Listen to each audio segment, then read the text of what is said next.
The Portfolio Committee on Mineral Resources and Energy is conducting a 3-day oversight visit to the Jagersfontein mine in the Free State. The committee wants to assess the damage that's been caused by mudslides and flooding in the area after the mine dam burst last Sunday.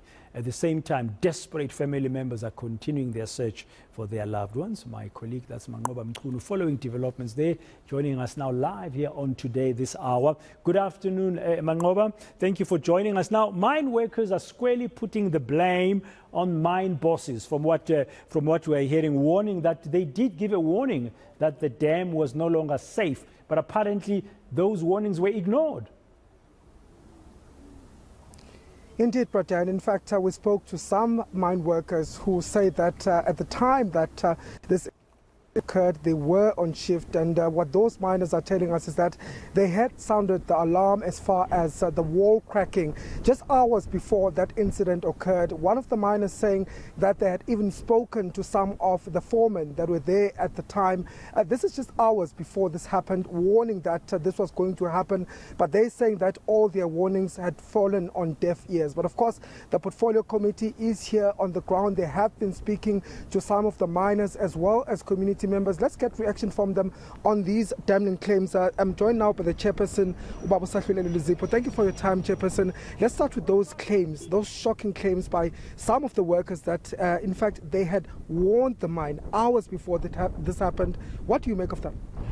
Look, good afternoon to Manqoba and the viewers. Yes, it's true that we got some shocking information today, and quite startling, that the company was warned at around about 2 o'clock in the morning that there is a potential of the danger of the wall pulling down. And it seems they felt that it is immaterial if that is true or not, because we see no reason why they couldn't then alert or alarm everyone that there is this kind of a danger that is coming in. Do you think that somebody should be held accountable for this? No, not should. I think it's a wrong way it could be. Yeah. It's an understatement. Somebody must take and wholly the responsibility for this mess, and there's no doubt it is the owners. Reports are there. What is startling, unfortunately, it may not fall in our jurisdiction due to the issue that we have raised, is the fact that the company has stopped for almost 6 months, some few years ago, and we are not clear who then gave authorization without the reason for the closure to have been addressed or not, because somebody should have said, we are closing you until you meet these particular requirements or standards. And it seems that that issue was ignored. They were just allowed to go back to operation without the necessary compliance, as they were on the conditions of the renewal of the license to operate. Do you think that it's the mine only that should take responsibility for this, or do you think perhaps that more people should be held accountable? If so, who?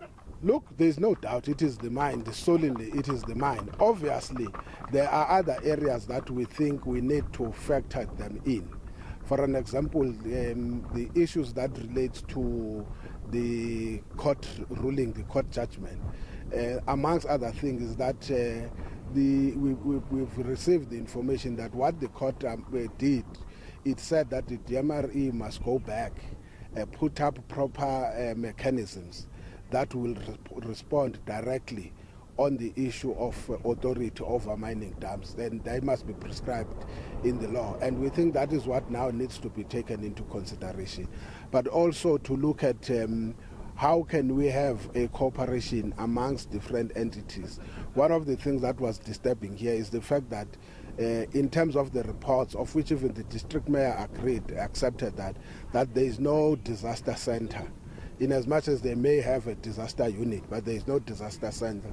It therefore means in terms of operations, there is nothing that is required by resources in terms of resource requirement. And we think that's one of the areas that it has to be quickly addressed as far as this issue is concerned.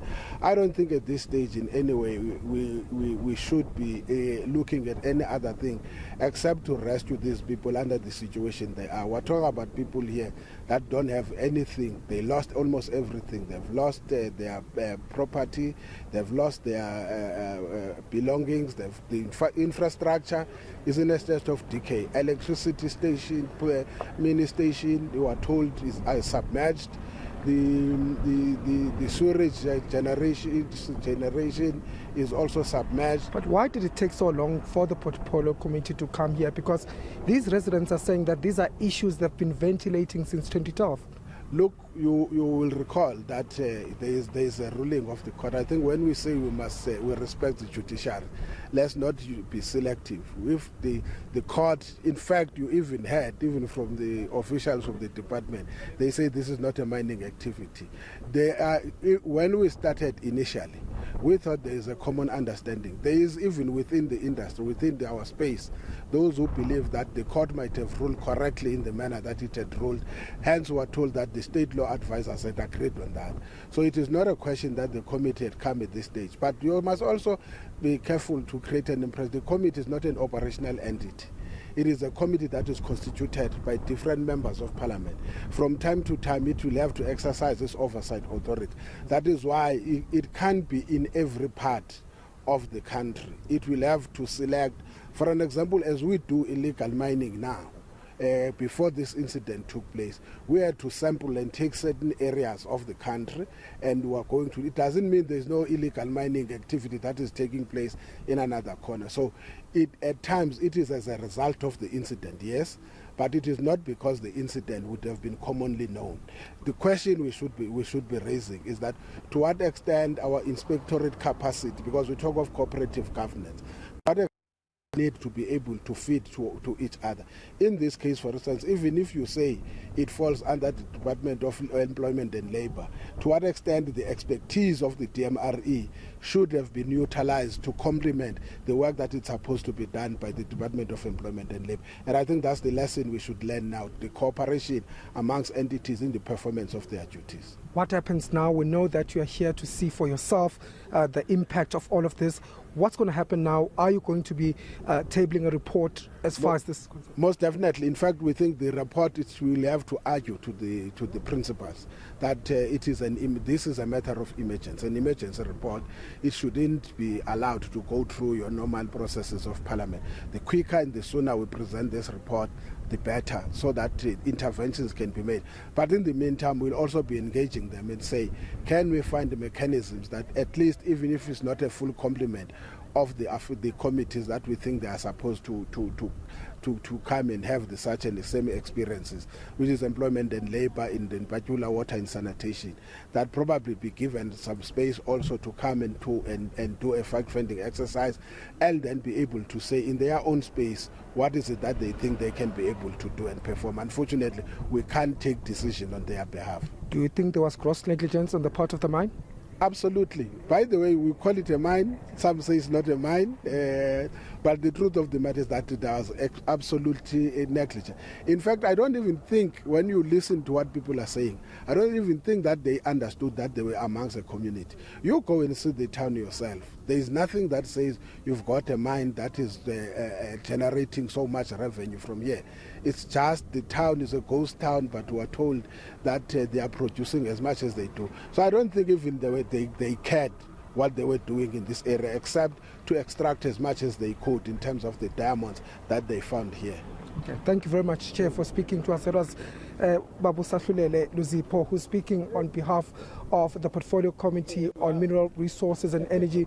They were here, of course, just to assess some of the damage that have been caused. It's extensive. I'm just going to ask my colleague Mbudzeni just to show you again. The sludge is now drying up here, Braden, but you can still see the remnants of the damage that happened here. Infrastructure has been damaged.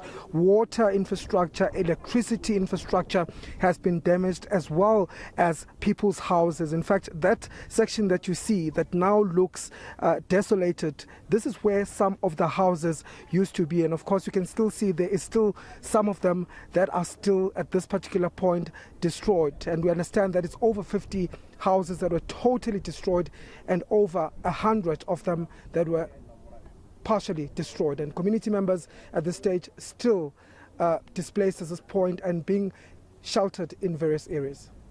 Thank you very much. Manqoba Mchunu, they're on the ground in Yagersfontein in the Free State, interviewing the chairman there of the Portfolio Committee, Minerals, Energy and Mineral Resources and Energy. Still more to